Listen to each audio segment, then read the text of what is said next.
All right. Hey, everybody. This is Milo Crisp, and I wanted to, first of all, thank Aaron Chen for joining me. I know you're a very busy man, and I just really appreciate your time and everything you've done to mentor me.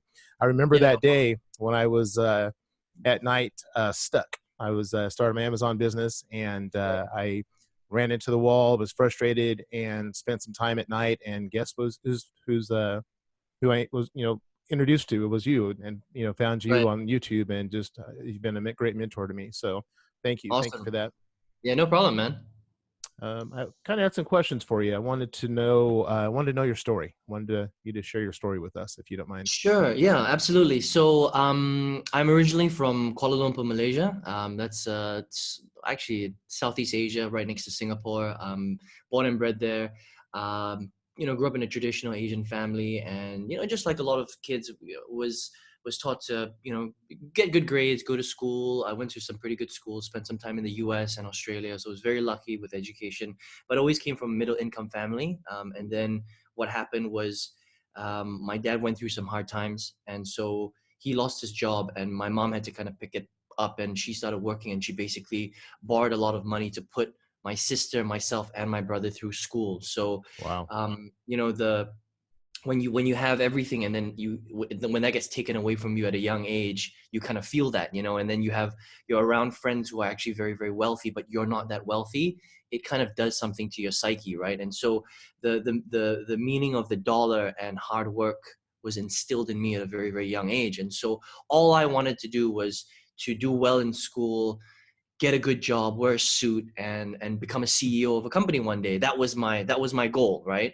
And so, I did all the hard work. I washed lots of dishes, I mopped lots of floors throughout school and university to make money on the side, to help my mom, to pay for my own expenses and stuff like that. And then that was my journey. I got a great job. I moved to China. I got a sales job, and after doing it for 5 years, I was doing very well. But it was just the grind, honestly. And I think a lot of people know what I'm talking about. Wearing a suit to work every single day, waking up at 6:30 in the morning, going getting in to get stuck in a car, an hour there, an hour back, working long hours, 12, 13-hour days. Sometimes I worked 6, 7 days a week, doing well, but just getting burnt out. So 5 years of corporate, and some people might think that that's quite short, because at that time I was still pretty young. But at the end of 5 years, I was like, is this going to be the rest of my life? I really was kind of asking that question, right? And so at that time, my dad was getting involved in network marketing, MLM, and I had never heard of it at the time. So I moved back to Malaysia, and he's like, son, you need to check this thing out, right? So I was like, okay. So I was really interested. I never thought I was going to be a business guy. I always thought I was going to be a corporate person, just kind of work my way up the ladder. And so I go to my first MLM meeting, and it was a Malaysian mushroom company. It's really funny. It's actually a very big MLM globally. Yeah, it's called Lingzi. It's a herbal supplement, and it's actually really good, right? So anyway, I go to this meeting, and the typical MLM. If any of you guys who are watching this have been into an MLM meeting, they draw the triangle and recruit the three, that recruits the three, that recruits the three, and it blew my mind. I was just like, oh my god, I gotta do this thing, right? So I got really excited, and that was my start actually into the business world. So I got into MLM, and to kind of cut the long story short, um, I joined 4 MLMs that year. Couldn't really recruit friends and family. I tried very hard, and then I went to the next place to find leads, which was online. And that's kind of how I got into this whole online world. And then, so from 2009 to 2016, that's 8 years. I tried a lot of different business models online. I did everything. I did top tier sales. I did MLM online. I did a bit of affiliate marketing. I did Facebook. I did webinars. I did the survey websites. I went through make money online websites. I did a lot of stuff, and I just and the whole time I was well. First of all, I spent all my savings, and then I had to rebuild my career again because I ran out of money. Right. So in 2009 to 3 years after that, I rejoined another company in Malaysia in 2012 because I ran out of money. And so, because I was trying to figure out how to do everything with my savings, right? And so, a lesson that I can give you guys, if you're watching this, is you should try not to quit your job unless you've got a big pot of money set aside to build your business, because it's going to take a little bit of time. All right. Now, you might be able to do it quicker than I did, but I couldn't figure it out in 3 years. Okay. So I had to rebuild my career. And every night I would come home and I would still focus on my business. And then it wasn't until 2016 that I really understood how online marketing worked. Okay. And started making sales. But it wasn't like I was making a sale every day. It was like I was making a sale every week, and then it was a sale every 3 days, and then all of a sudden I started making sales every day, and then I started making a couple of sales, 2, 3 sales every day, and I was like, holy crap, this is I finally know what I'm doing, right? And then my goal was always to replace my corporate income, and that only happened in early 2019. And then in April 2019, I tripled my old corporate income, and I was doing really well in corporate at that time. I was a senior manager. I was managing 13 people in my company. I was going to take over the office. I was, at that level already, but I was like, man, I do not want to do this. I've been trying to quit at that stage, it was like 10 years since I wanted to quit my corporate, life completely, right? So it took a while, right?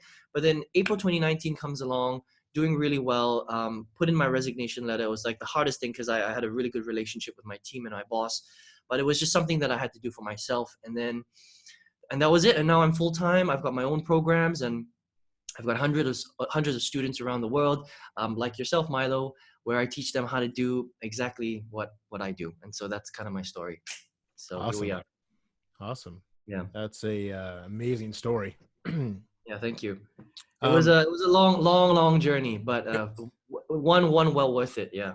Exactly. You've been through a lot. You've been through a lot Yeah. that you've reached your goal. And that kind of leads me to, what's your why? Because there's got to be a why that drives you through all the challenges that you've had and that you've gone through. What is that why that's pushed you through or pulled you through? Yeah, I think ultimately it's about freedom.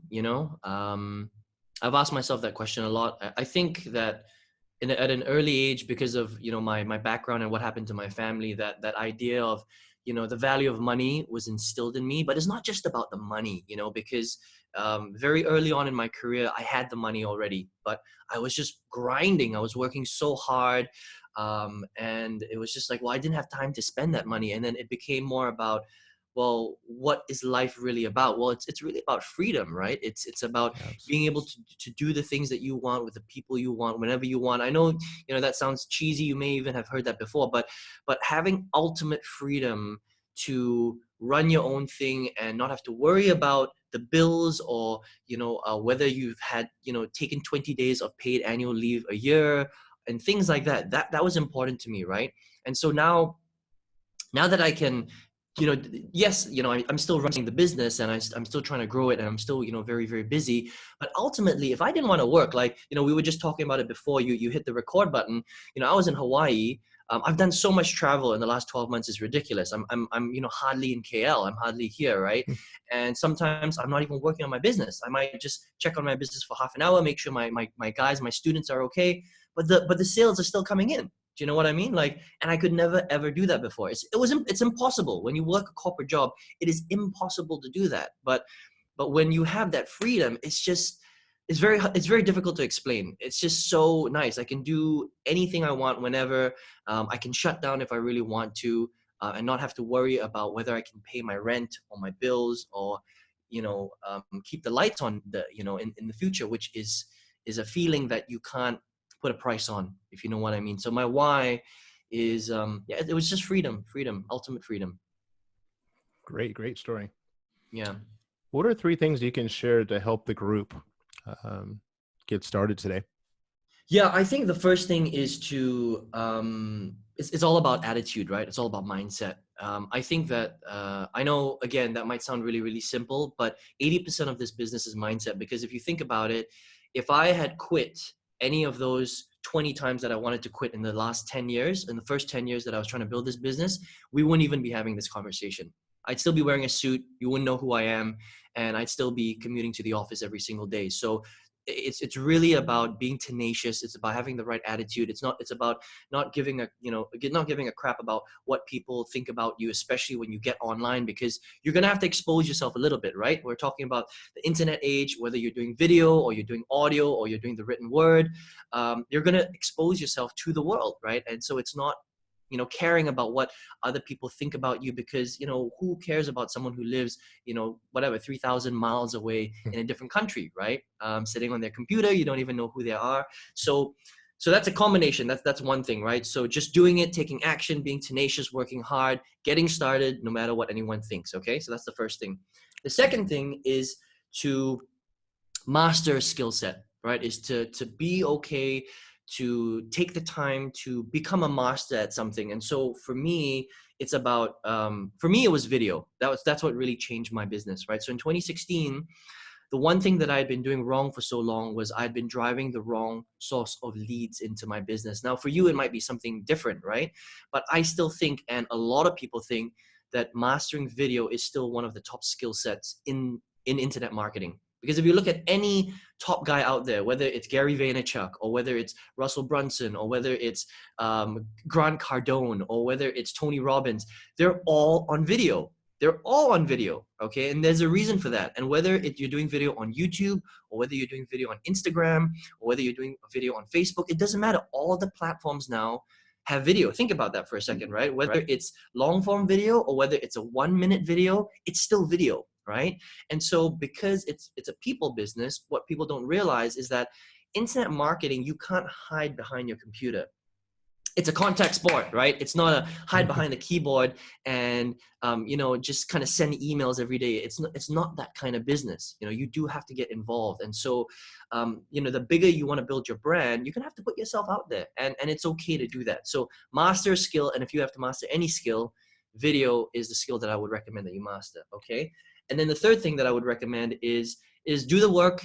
Find a mentor, find someone that has what you want, has the skills that you want, that you feel that you jive with, because it's really important, right? If you want to build a specific type of business, you have to find someone who has that kind of business as well, and that you can learn from, and you like their teaching style. That's really important. And over the years, I've had a lot of mentors, and a lot of them have been really great guys, but some of them, the way that they build their businesses wasn't the way that I ultimately wanted to build mine. I'll give you a couple of examples. So my first mentor owned a marketing system. Great guy. We're still friends today.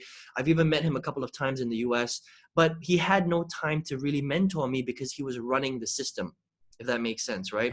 Absolutely. So I didn't really get that mentorship from him.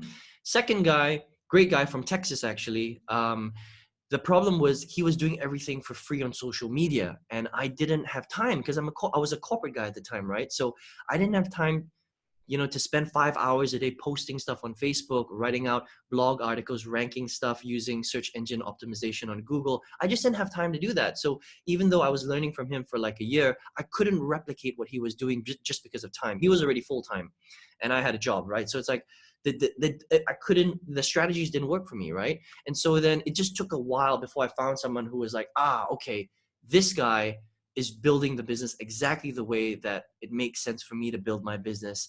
And he teaches in a way that I understand. And so I just latched onto him. And that was in 2015 to 2016. And that was when I had my big shift. And so find a mentor that you jive with, become a sponge, and absorb everything that you can, and then take action. That's the top 3 things I can say, Milo. Awesome. Yeah. What's your vision? I know that a lot of people, I've seen the question raised, that affiliate marketing, online marketing is dead. Yeah. What is your vision of that? That's such a funny thing. Okay, so first of all, affiliate marketing is not dead, right? If you hear that, it's a marketing message that marketers use to get you to switch into a new opportunity. That's all it is, all right? It's a sales gimmick. Affiliate marketing is not dead. Let me explain to you why, right? The world is so big. It's just ginormous. There's like 7+ billion people. Half of those people have access to the internet, right? So about 3.5 billion people have access to the internet, whether it's their mobile phone, a laptop, or a computer. Think about that for a second, right? Now you have emerging countries. It's not just the US. You're talking about countries like Brazil, that not all of them speak English, but some of them do. You've got all of Europe where not all of them speak English, but a lot of them do. Like the Germans, the Swedish, a lot of them speak English, right? All the British obviously speak English. Australia, there's a lot of parts of Asia, like Malaysia, like Singapore, like Thailand, like Taiwan, where people speak English. I've got a lot of customers in Asia that don't, you know, where English is not their first language, but they can still speak English, right? So the world is a big place, right? And so to say that affiliate marketing is dead is just the craziest thing, because there's just so much opportunity. And the thing is that a lot of people just don't understand how marketing really works. And so the market, 90% of the market are still doing it wrong. And so that's why they think that it's dead, because they buy a program, they get taught the wrong thing, they try it, they don't get sales, and they're like, it's dead because it's saturated. It's impossible for it to get saturated, right? Because these people aren't doing it right. And even if you only had a tiny weeny piece of that pie, let's just say you had, I don't know, 1,000 or 2,000 raving fans. And there's a book about it. It's called, I think, 1,000 Fans, right? Even if you only had 1 or 2,000 people that love your stuff and will buy every single product from you because you've done it right, you've built a brand, you've looked after your tribe, you will do very, very, very, very well. That's the thing that people don't get. You don't need 1 million people to buy your products in order for you to become a millionaire. You just need to be able to influence 1,000 people or 2,000 people for you to do really, really, really well. Okay. But in order to do that, you have to do marketing in a way that 90% of the market doesn't understand how to do marketing. Does that make sense? People think that in affiliate marketing is ads to a sales page. It's not. You obviously know that by now, Milo, because you know we've been working together for a while now. Yeah, it's about Absolutely. influence. It's about branding. It's about giving value. It's about magnetizing people towards you. People don't buy from you because they see a sales page. People buy from you because they trust you and because they think that you can give them something that they need, which is a problem that you're going to help them to solve, right? Now, if they trust you and you can build that trust virtually, that is everything. That's everything. That's the reason why, you know, we have this relationship. That's the reason why we're doing this interview. It's because there was some magnetism that I had and that you saw in that video, right? When you first came across me. Absolutely. And that's why we're talking today, right? It wasn't because I sent you to some sort of sales page, right? And so that's what people don't understand. But when you learn that, and it's not difficult to learn that, you just have to be taught how to do it properly.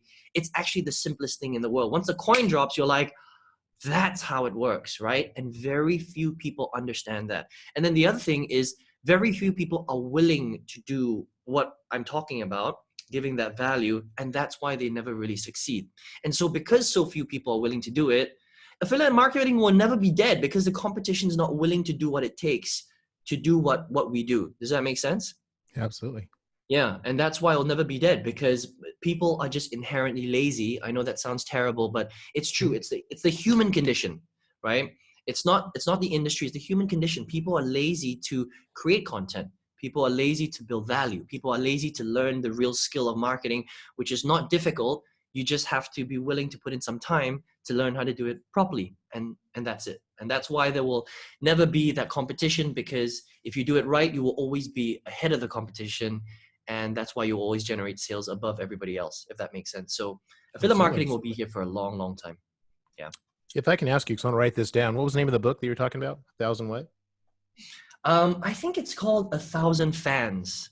Yeah, I'm not sure of the exact name, but Okay. basically the concept is that if you can influence just 1,000 people, and you know there's 1,000 people that actually like love you, and they'll, you know, travel across the world to go to your events, they'll buy all your books, you know, they consume all your content. And there's some people that do that. Like I buy all of Russell Brunson's stuff, for example. If you guys don't know who Russell Too. Brunson is, he owns ClickFunnels, right? So like every time he comes up with a book, like I'll buy it, even though I'm like, do I really need that? I'm like, but I'm just gonna get it because I love this guy, right? Like I'm one of his big fans. So if you can create just even 1,000 people because you've done so well in marketing, you don't need much more than that. And that's what this book teaches you. It's that people really think that you need, you know, millions of subscribers or millions of customers. No, no, no, you don't. You actually need a very, very small portion of customers. You just have to do a great job at attracting them and making them your fan. And that's really it.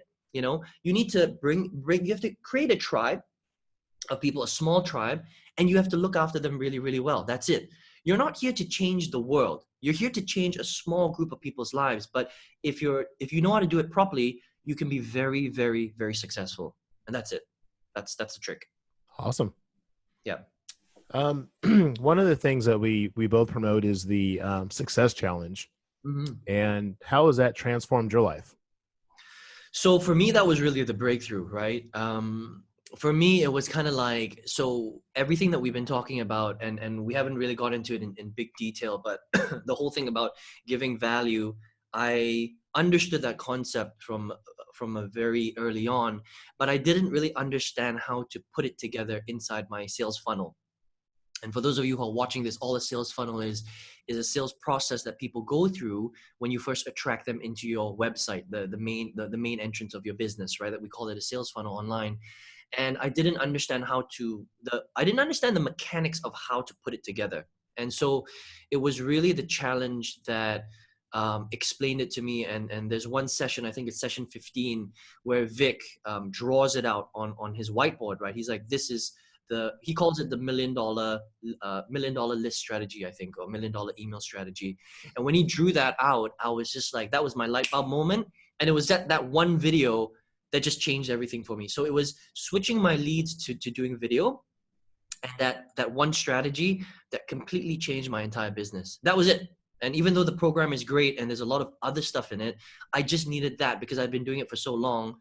I just needed that piece of the puzzle to complete the whole puzzle for me. And then I just built everything out.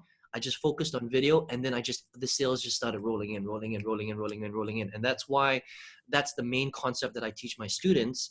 I call it the value series. He calls it something else.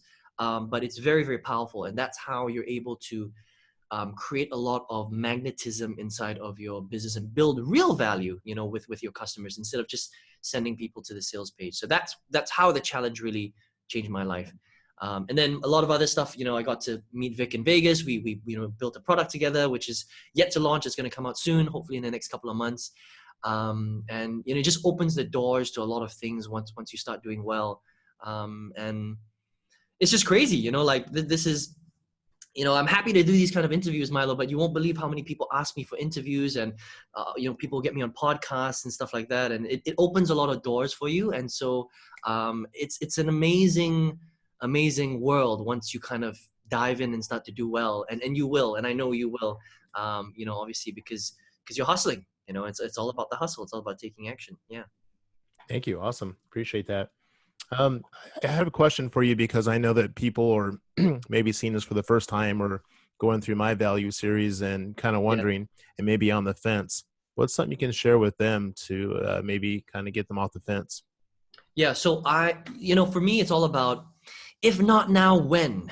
Ask yourself that question, right? It's like, look, where, I don't know when you're going to watch this particular video. I don't know where Milo is going to put it. It's 2020 right now. You could be watching this in 2025 or 2030. And that's the beauty about the internet, is that video will stay up there forever, right? So Milo and I are doing this interview now in 2020, but you could be watching this years down the line, because the internet is so powerful. When you create an online asset like this, and this is an asset, right? So Milo's got an asset right now. He's got a piece of content, and if he does it right, will stay online forever. It doesn't disappear. This is going to be on some server somewhere, right? On his server or YouTube or Facebook, and it's going to be there forever, right?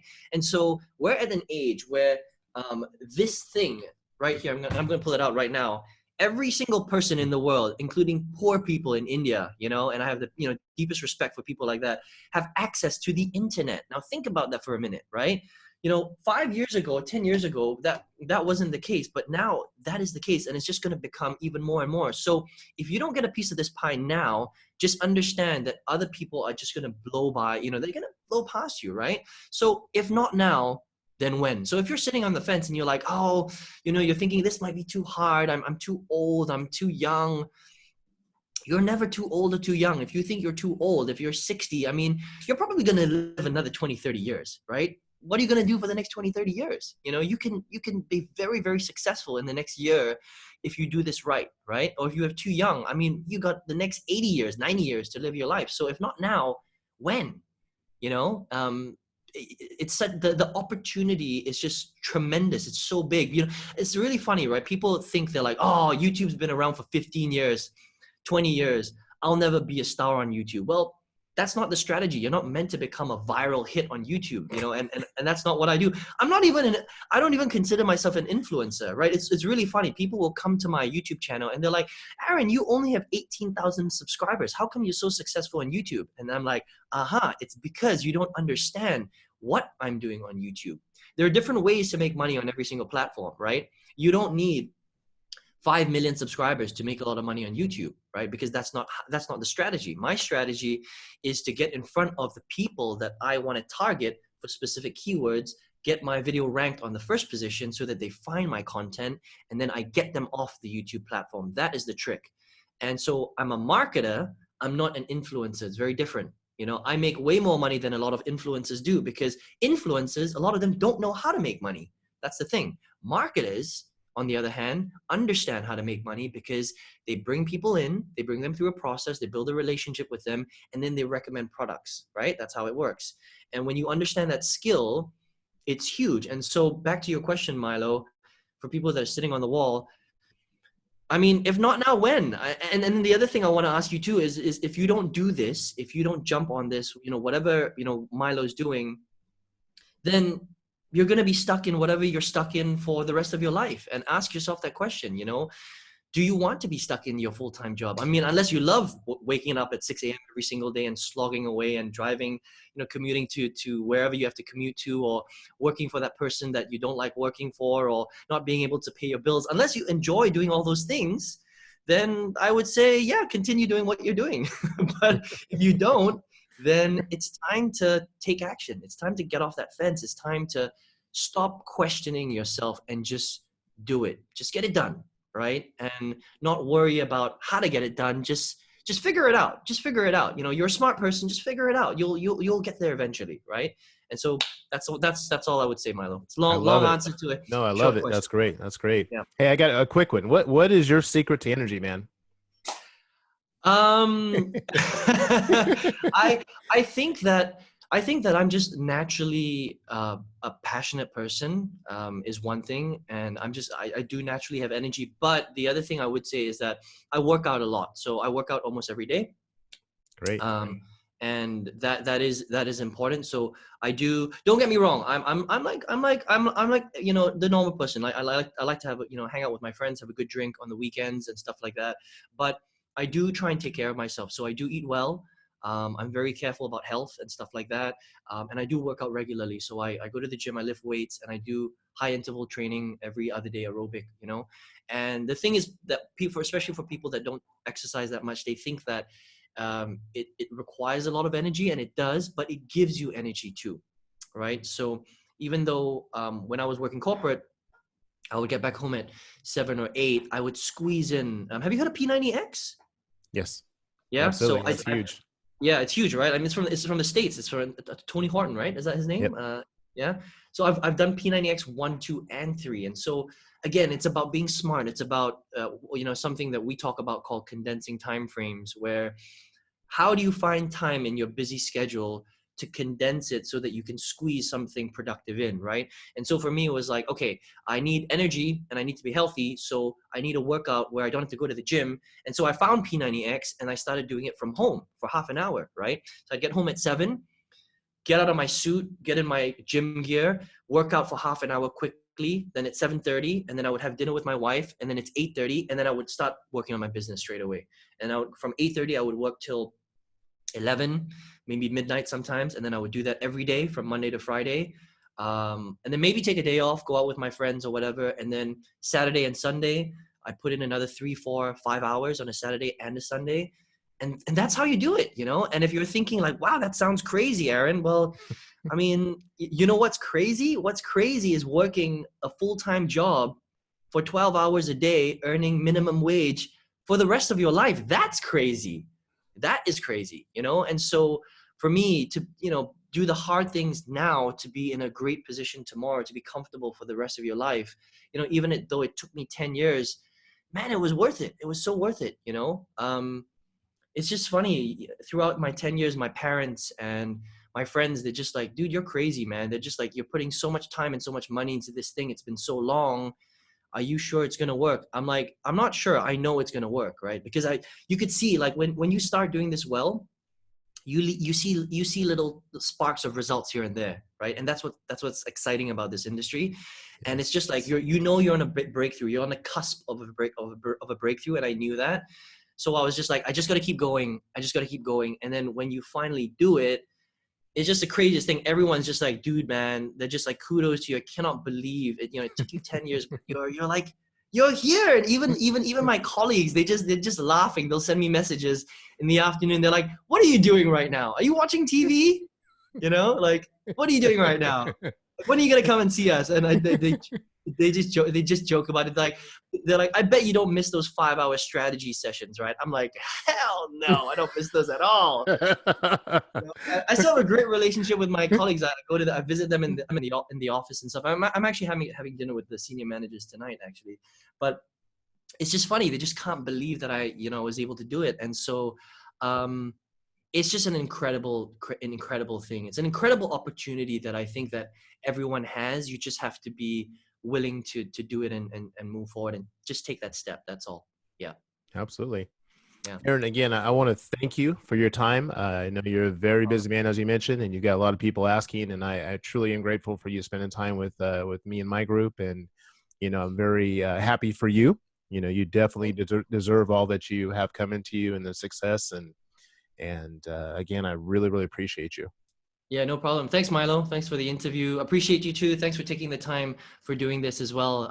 Always good to share my story, and I hope that, look, if this can even change, one person's life, I think it would be amazing. So thanks for your time as well, and thanks for what you do. Very inspirational. Thank you. Thanks, Milo.